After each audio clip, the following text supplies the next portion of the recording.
Et on va parler donc d'anesthésie loco-régionale et de déficit neurologique préexistant.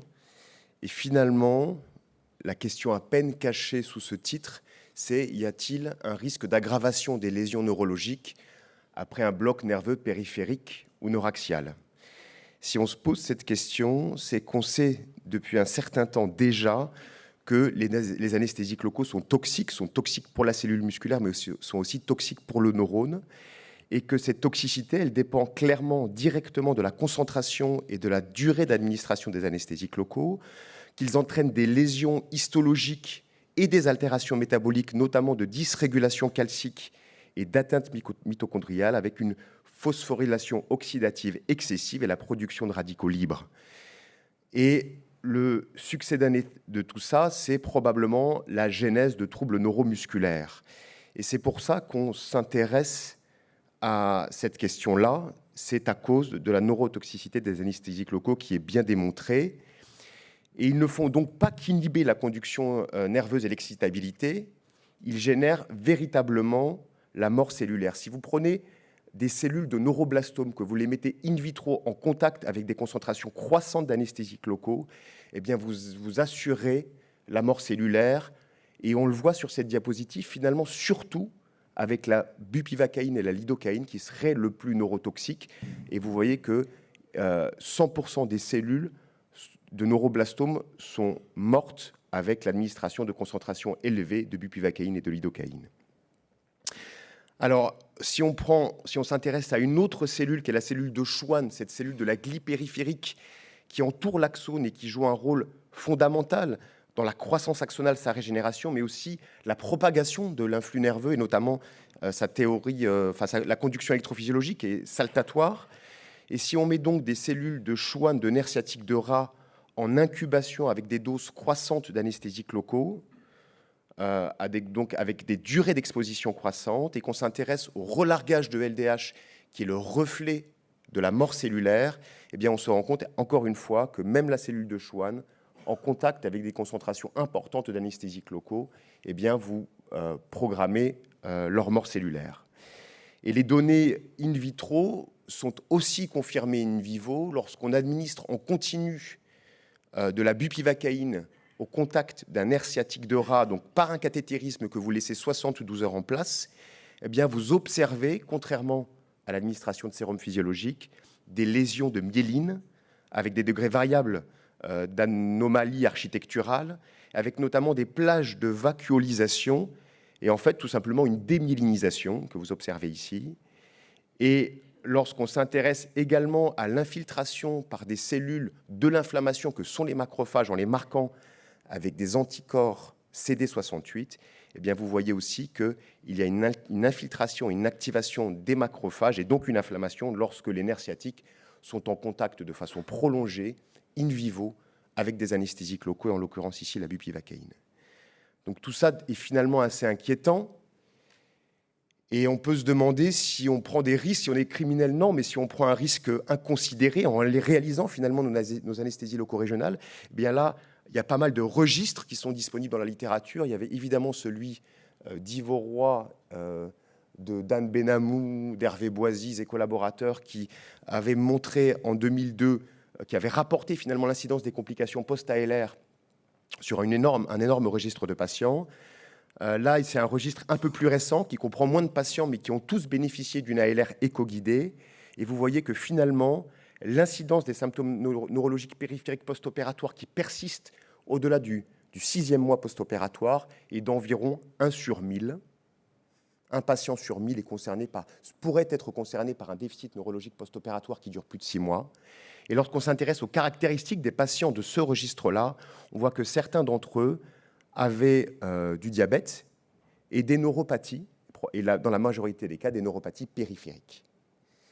Et lorsqu'on va chercher le détail de ces 12 patients sur 12 000, donc un patient sur 1000 en incidence, qui ont eu de ces complications neurologiques à long terme, et si on essaye de leur trouver des points communs, je trouve que l'analyse qualitative est parfois très instructive, eh bien on se rend compte qu'il y avait du bloc interscalénique, ça rejoint un peu ce qu'Olivier Maupin disait tout à l'heure, du bloc fémoral aussi, contrairement à ce qu'Olivier Maupin disait tout à l'heure. Moi, je trouve personnellement que le nerf fémoral est un nerf con, parce qu'on a souvent du mal à identifier ses limites, et il m'arrive régulièrement de réaliser des injections intraneurales non intentionnelles lorsque je fais un bloc fémoral, mais également des blocs sciatiques au niveau poplité. On voit aussi que les anesthésiques locaux qui étaient utilisés chez ces 12 malades étaient de la bupivacaïne, essentiellement parfois de la ropivacaïne, qu'il y avait parfois l'adjonction de médicaments en périneural, notamment de la clonidine et de l'épinéphrine, d'accord, et que finalement, la majorité des patients n'avaient pas de comorbidité associée. De ces 12 patients n'avaient pas de comorbidité. Il y en a un seul, il me semble, qui avait un diabète, et un autre qui avait une sclérose en plaques. Donc finalement, des antécédents qui sont assez variables. Donc difficile de tirer des conclusions de cette série de cas.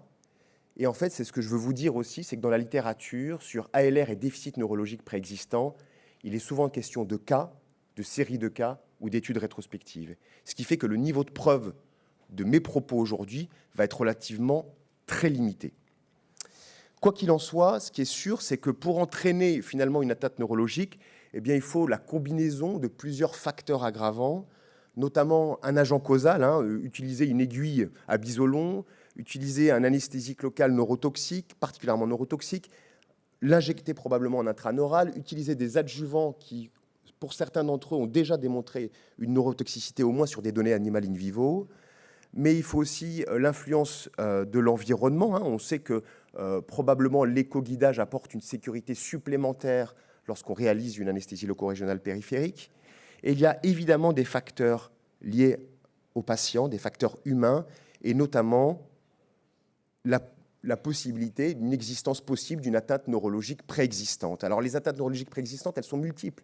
Elles peuvent concerner le système nerveux périphérique, évidemment, avec certaines neuropathies périphériques héréditaires comme la maladie de Charcot-Marie-Tooth, comme la neuropathie périphérique acquise diabétique, qui est probablement la plus fréquente, et c'est là-dessus que j'insisterai bien aujourd'hui.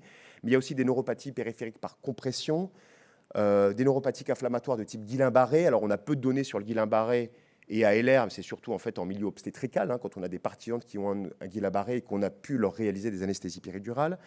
Mais il y a aussi des atteintes neurologiques qui touchent évidemment le système nerveux central, telles que la sclérose en plaques, les syndromes postomiéraux, la sclérose latérale amyotrophique, les sténoses rachidiennes compressives, les blessés médulaires, enfin il y en a pas mal.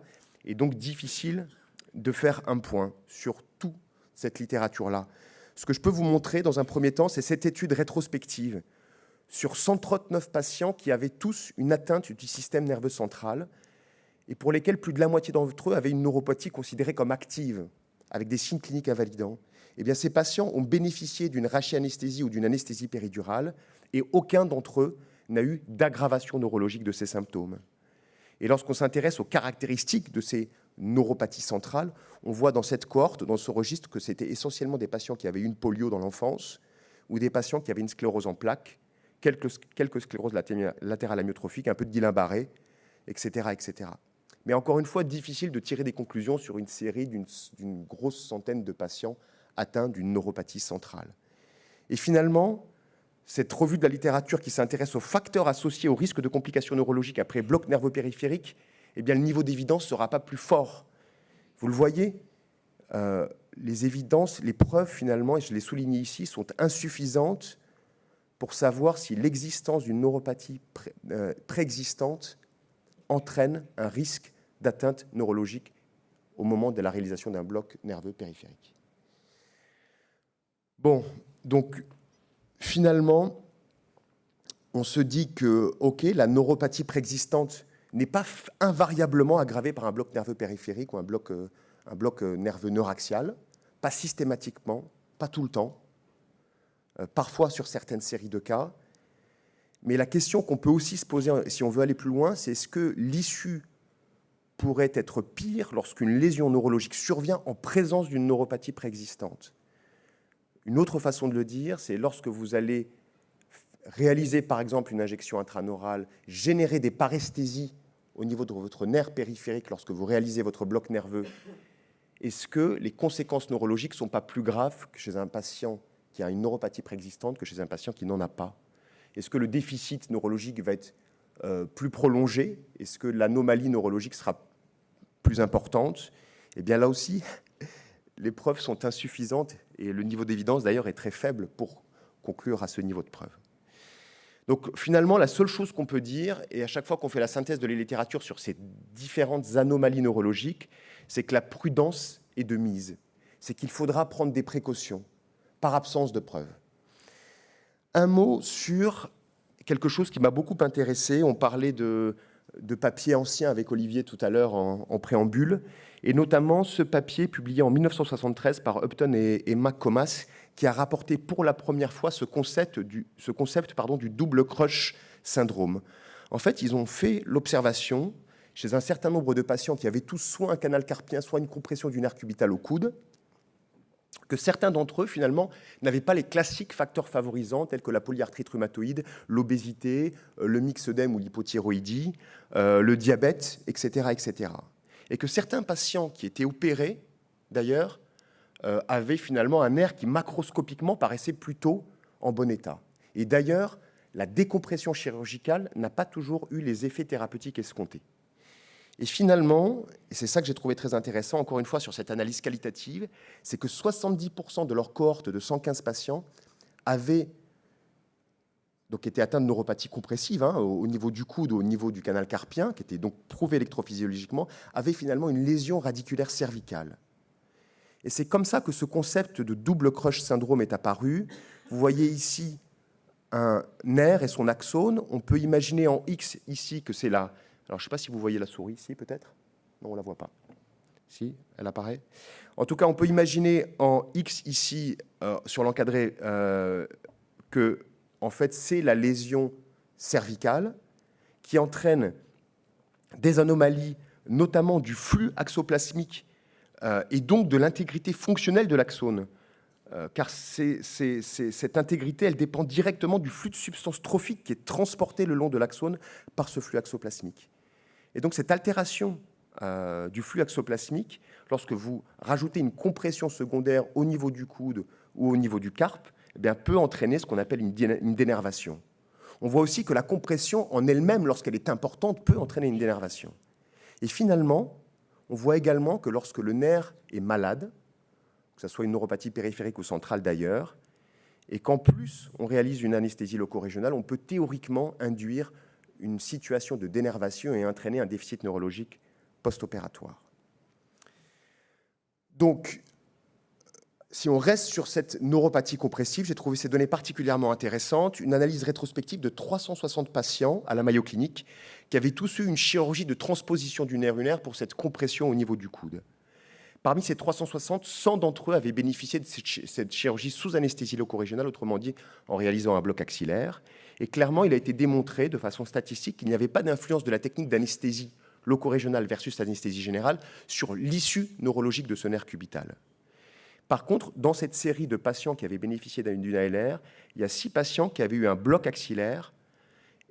6 d'entre eux avaient des altérations neurologiques post-opératoires qui étaient nouvelles ou aggravées, alors même que l'anesthésie loco-régionale s'était parfaitement déroulée sans aucune complication rapportée. Il faut quand même savoir que, et c'est pour ça que j'ai mis les dates de ce registre, entre 85 et 99, que les techniques d'ALR étaient majoritairement réalisées de façon transartérielle ou avec la technique de recherche des paresthésies, éventuellement au mieux avec un neurostimulateur. Donc c'est vraiment des techniques d'ALR anciennes. En tout cas, il n'y avait pas de différence, encore une fois, entre les groupes anesthésie générale et anesthésie loco-régionale sur l'issue neurologique périphérique. La seule chose qui a été identifiée finalement par une régression logistique, donc en analyse multivariée, c'est que la bupivacaïne pourrait être un facteur de risque indépendant d'aggravation neurologique ulnaire. Mais évidemment, ces données-là mériteraient d'être confirmées avec des pratiques beaucoup plus modernes de l'anesthésie loco-régionale et avec d'autres anesthésiques locaux. Un mot sur la polyneuropathie diabétique. Clairement, c'est probablement la neuropathie périphérique à laquelle on est le plus confronté en anesthésie et au bloc opératoire. C'est une polyneuropathie sensorimotrice qui est symétrique, qui touche en général la distalité des membres inférieurs surtout, mais également des membres supérieurs, et qui concerne 5 à 50% des patients diabétiques. 5% des patients diabétiques, finalement, lorsqu'ils rentrent dans la maladie, au début de leur maladie, mais jusqu'à 50% des patients diabétiques lorsqu'ils ont une évolution sur plusieurs années de leur maladie endocrinologique.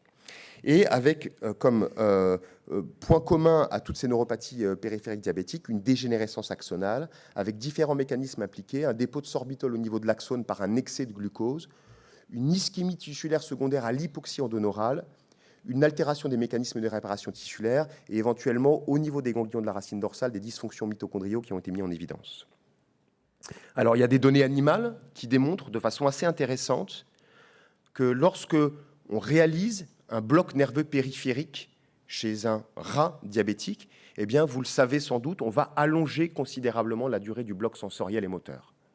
On a des durées de bloc qui sont plus longues lorsqu'on a un patient diabétique que lorsqu'on doit faire à un patient qui n'est pas atteint de neuropathie périphérique diabétique. Donc c'est valable pour le bloc sensoriel, le bloc sensitif, et c'est également valable pour le bloc moteur. Par contre, c'est vrai que les données sont assez discordantes sur la toxicité des anesthésiques locaux, notamment lorsqu'on utilise ici de la lidocaïne, donc un anesthésique local avec une durée d'action qui est courte, puisque là, dans ce papier-là, les auteurs n'avaient pas réussi à mettre en évidence de neurotoxicité de la lidocaïne sur des cellules de nerfs sciatiques de rat. Par contre, si on prend ce papier-ci, on voit de nouveau que les durées des blocs sensitifs et moteurs sont plus longues chez les rats diabétiques que chez les rats non diabétiques. Mais comme les auteurs se sont autorisés à utiliser de la lidocaïne prolongée par des adjuvants tels que la clonidine ou l'adrénaline et même un anesthésique local de longue durée d'action, ils ont pu mettre en évidence que la dégénérescence axonale était directement corrélée à la durée du bloc sensitif et du bloc moteur. Lorsque le bloc sensitif et le bloc moteur étaient prolongés par des adjuvants, eh bien, il y avait plus de dégénérescence neuronale que lorsque les blocs n'étaient pas prolongés par ces adjuvants. Et finalement, on peut comprendre que les fibres nerveuses diabétiques sont plus sensibles à la neurotoxicité des anesthésiques locaux, déjà parce qu'on a un nerf, on l'a compris, qui est déjà lésé en raison d'une hypoxie ischémique chronique, mais en plus que ces nerfs-là sont exposés finalement à des doses plus importantes, de façon plus prolongée, donc à l'anesthésique locale, par diminution du débit sanguin périneural et donc de la réabsorption des anesthésiques locaux. Donc finalement, à ce stade, la seule chose qu'on peut dire, c'est qu'il y a un principe de précaution qui vaut et qu'il faudrait appliquer à chaque fois qu'on a affaire à ces patients-là, mais probablement que vous le faites déjà, c'est d'essayer d'éviter les injections intraneurales. Alors tout à l'heure, de façon un peu subversive, Olivier disait que l'échographe n'était pas un bon rempart à l'injection intraneurale, parce qu'il y a encore des injections intraneurales, même avec l'échographie, et je suis complètement d'accord avec ça. Ça m'arrive régulièrement de faire des injections intraneurales. Par contre, je trouve que l'intérêt de l'échographie, c'est de voir l'injection intraneurale, et donc, au bout de 1 ou de quelques millilitres, pouvoir retirer son aiguille et se replacer. Donc, à mon avis, si on fait oui-non sur les injections intraneurales avec l'échographie, probablement qu'il y en a encore un certain nombre, mais par contre, probablement qu'on va limiter la quantité d'anesthésique locale injectée en intraneural grâce à l'échographie. En tout cas, c'est mon sentiment. Donc, déjà, les RFE de la SFAR en 2011, et ça avait été repris par Hélène Belleuil dans une conférence d'essentiel en 2013 à la SFAR, disaient que pour éviter l'injection intraneurale, il faut essayer d'avoir plutôt un abord tangentiel du nerf et d'essayer de vérifier que l'extrémité de l'aiguille et le nerf ne sont pas solidaires en faisant des petits mouvements de l'aiguille. Bon, c'est des trucs et astuces, hein, c'est pas grand-chose. Et d'arrêter l'injection, finalement, si on visualisait pas en temps réel la diffusion de l'anesthésique locale, parce que c'est peut-être qu'on est dans le nerf ou peut-être qu'on est dans un vaisseau d'ailleurs, de s'arrêter si ça faisait mal, de s'arrêter s'il y avait des paresthésies, de ne pas injecter quand on avait une trop grande résistance à l'injection, parce que ça a été très bien démontré quand la résistance... quand on fait des injections intraneurales, les résistances sont plus élevées que lorsqu'on fait des injections extraneurales, et de s'arrêter évidemment quand on avait un gonflement du nerf, et finalement ne pas faire comme Big Eliason dans son papier qui avait réalisé des injections intraneurales intentionnelles et qui avait eu un bloc efficace dans la majorité des cas. Et là, est-ce que l'apport de la neurostimulation peut servir? Autrement dit, est-ce que le fait de combiner la neurostimulation à l'écoguidage pourrait nous permettre d'éviter ces injections intraneurales et d'avoir un peu plus de sécurité chez le patient qui a une neuropathie périphérique diabétique? Eh bien non, parce que vous savez que les seuils de stimulation sont considérablement modifiés. Et dans ces deux cas cliniques-là, regroupés dans cet article, eh bien, à des seuils à 2,4 mA, il n'y avait pas encore de réponse motrice sciatique, alors même qu'on le voyait en échographie que l'aiguille était au contact de ce nerf sciatique. Donc une autre précaution qu'on peut faire, c'est de faire attention évidemment aux doses élevées d'anesthésiques locaux en réduisant la concentration et le volume, et de contrôler le diabète. Il semblerait sur les données animales que lorsque le diabète est contrôlé, donc lorsqu'il y a un contrôle glycémique et que le diabète est contrôlé, qu'il y aurait moins, en tout cas in vivo, d'atteinte neuronale que lorsque le diabète n'est pas contrôlé. Et finalement, je vous propose juste de respecter les recommandations de la SFAR sur la gestion du patient diabétique, c'est-à-dire d'aller au bloc opératoire en chirurgie programmée lorsque l'hémoglobine glyquée est dans les clous. Un mot sur l'injection intratécale d'anesthésiques locaux de rats qui avaient une neuropathie diabétique. Eh bien là aussi, la durée du bloc sensitif et moteur sont augmentées. Par contre, il n'y avait pas de différence histopathologique au niveau de la moelle épinière, de la racine dorsale ou du ganglion de la racine dorsale. Donc c'est intéressant de voir qu'il n'y avait pas forcément d'atteinte histopathologique chez ces rats-là. Et en ce qui concerne l'homme, encore une fois, sur une série rétrospective de 567 patients qui avaient tous une neuropathie sensorimotrice périphérique majoritairement diabétique, eh bien on voit que ces patients qui ont bénéficié soit de rachianesthésie, soit d'anesthésie péridurale, voire pour certains d'entre eux d'une rachianesthésie titrée, eh bien que seulement 2 patients avaient un déficit neurologique post-opératoire qui était considéré comme nouveau ou progressif, et alors qu'aucun d'entre eux n'avait eu de problèmes techniques. L'anesthésie loco-régionale, l'anesthésie neuraxiale s'était déroulée complètement sans incident. Par contre, intéressant aussi de voir qu'il y a à peu près 10% quand même de complications per procédure, c'est-à-dire de paresthésie, de ponction traumatique ou de brèche non intentionnelle lorsqu'ils faisaient des anesthésies périmédulaires neuraxiales, donc chez ces patients qui avaient des neuropathies périphériques. Donc il y a un malade sur 10 qui pourrait être concerné quand même par une paresthésie, par une ponction traumatique ou autre. En résumé, donc finalement, les neuropathies périphériques notamment, et surtout la diabétique, parce que c'est sur ça que j'ai voulu insister, entraînent une vulnérabilité neuronale, on le sait, et qui pourrait en théorie accroître la sensibilité aux anesthésiques locaux, en tout cas la sensibilité à la neurotoxicité des anesthésiques locaux, en tout cas en théorie. Et clairement, c'est ce qui est dit à chaque fois dans les papiers, ils concluent toujours comme ça, qu'il faut discuter de façon personnalisée du rapport bénéfice-risque de l'anesthésie loco-régionale. Si possible, chez un patient pour qui le diabète est contrôlé, en diminuant la dose et les concentrations des anesthésiques locaux, en s'assurant évidemment que le patient ne soit pas en pleine évolution de sa maladie neurologique, qu'elle soit d'ailleurs que ce soit de la neuropathie périphérique ou autre, en utilisant l'écoguidage pour essayer de faire des injections extraneurales et de réduire le volume, et ne pas utiliser d'adjuvants comme l'épinéphrine notamment, qui vasoconstricte évidemment la clonidine, sauf peut-être l'un d'entre eux. Et je ne voudrais pas aller trop loin et ne pas déflorer un sujet qu'on va aborder vendredi avec Nathalie, mais j'aimerais juste vous dire un mot, s'il me reste du temps, je crois que oui, sur l'administration de dexaméthasone. C'est un parti pris, je vais vous montrer des études qui sont plutôt en faveur de l'administration de dexaméthasone périneurale. La première, c'est celle de Ma, qui avait été publiée dans Neuroscience en 2010. Il avait pris des cellules de neuroblastome. Il les avait mis en incubation, donc in vitro, vous l'avez bien compris, avec de la bupivacaïne ou de la bupivacaïne associée à différentes concentrations de dexaméthasone. Il avait regardé donc cette viabilité cellulaire, encore une fois, en s'intéressant au relargage de LDH au niveau cellulaire. Et vous voyez que c'est l'association bupivacaïne et dexaméthasone à, on va dire, faible concentration qui permettrait de réduire la mortalité cellulaire. Sur le plan morphologique, je pense qu'on voit la diapo, ça donne l'image suivante. Lorsque vous voyez en haut à gauche les cellules de neuroblastome contrôle qui ont été incubées avec du sérum physiologique, et donc vous voyez des cellules neuronales qui ont leur dendrite, qui ont leur forme originelle.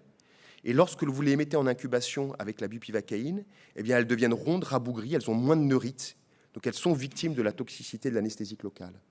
Vous voyez qu'en bas à gauche, quand vous les mettez en incubation avec de la dexaméthasone, eh bien, la situation morphologique est à peu près comparable à la situation contrôle. Et quand, par contre, vous les mettez en incubation avec la dexaméthasone et de la bupivacaïne, eh bien, on retrouve à peu près une situation intermédiaire entre dexaméthasone et bupivacaïne. Autrement dit, entre situation contrôle et bupivacaïne. Un autre papier qu'on avait eu la chance de publier il y a quelques années dans le BJA, qui s'était intéressé à l'administration de bupivacaïne liposomale. Autrement dit, cette bupivacaïne encapsulée dans des microvésicules liposomales, ça s'appelle l'Exparel, que les Américains ont, qu'ils utilisent en infiltration du site chirurgical et qui voulaient nous faire utiliser en anesthésie loco-régionale périphérique au contact de nos nerfs. Avant de faire ça, on s'est dit on va d'abord étudier la toxicité de cette molécule-là au contact d'un nerf périphérique. Et donc, on a réalisé des blocs de nerfs sciatiques chez la souris et chez qui on administrait soit de la bupi avec de la dexa intrapéritonéale, qui en fait est comme si vous faisiez de la dexa par voie systémique, soit de la bupi avec de la dexa par voie périneurale, soit de l'exparel, ou alors encore de l'exparel avec de la dexa intrapéritonéale ou périneurale. Donc ça, vous avez toutes les lignes ici, les différents groupes qui sont affichés sur le tableau de gauche. Eh bien, les conclusions, et c'est les résultats que vous voyez là, c'est que la dexaméthasone par voie périneurale ou intrapéritonéale, autrement dit systémique, avait un effet protecteur contre l'inflammation neurale qui était induite par la bupivacaïne. Et ce qu'on a trouvé particulièrement intéressant, c'est que par contre, seule la dexaméthasone par voie périneurale atténuait l'inflammation neurale retardée induite par la bupivacaïne liposomale par l'Exparel. Et donc, c'était un argument de plus, non seulement pour l'innocuité de la dexaméthasone par voie périneurale, mais même pour son effet protecteur. Et finalement, probablement que là aussi, on va pouvoir aller plus loin dans la démonstration de l'innocuité de la dexaméthasone dans son administration périneurale. On s'est dit, allons chercher des souris diabétiques, donc qui ont une neuropathie périphérique et qui ont donc ont déjà un premier, on va dire, crush syndrome, ont déjà une première atteinte neurologique. Donc un nerf déjà lésé. Donc on prend des souris, on induit le diabète en injectant de la streptozotocine, on confirme le diabète avec des glycémies, on confirme la neuropathie périphérique avec un test au filament de Von Frey, et on réalise un modèle d'anesthésie générale, fracture ostéosynthèse et anesthésie loco-régionale. Et on s'intéresse donc, 7 jours après, à l'inflammation neurale et à la dégénérescence valérienne, autrement dit, la destruction axonale et de myéline. Et bien là aussi, on s'est rendu compte que si on regarde spécifiquement les résultats sur l'inflammation neurale, que les souris diabétiques, dans leur ensemble, avaient plus d'inflammation neurale que les souris contrôle lorsqu'on leur administrait des anesthésiques locaux. Donc ça, c'est intéressant de voir ça. Hein, donc elles sont plus vulnérables, a priori. Et que vous voyez, par contre, chez les souris diabétiques, que l'administration de dexaméthasone périneurale ou systémique n'augmentait pas l'inflammation induite par la ropivacaïne, n'aggravait pas l'inflammation induite par la ropivacaïne. Et je m'arrêterai là pour ma communication. Je vous remercie beaucoup pour votre attention.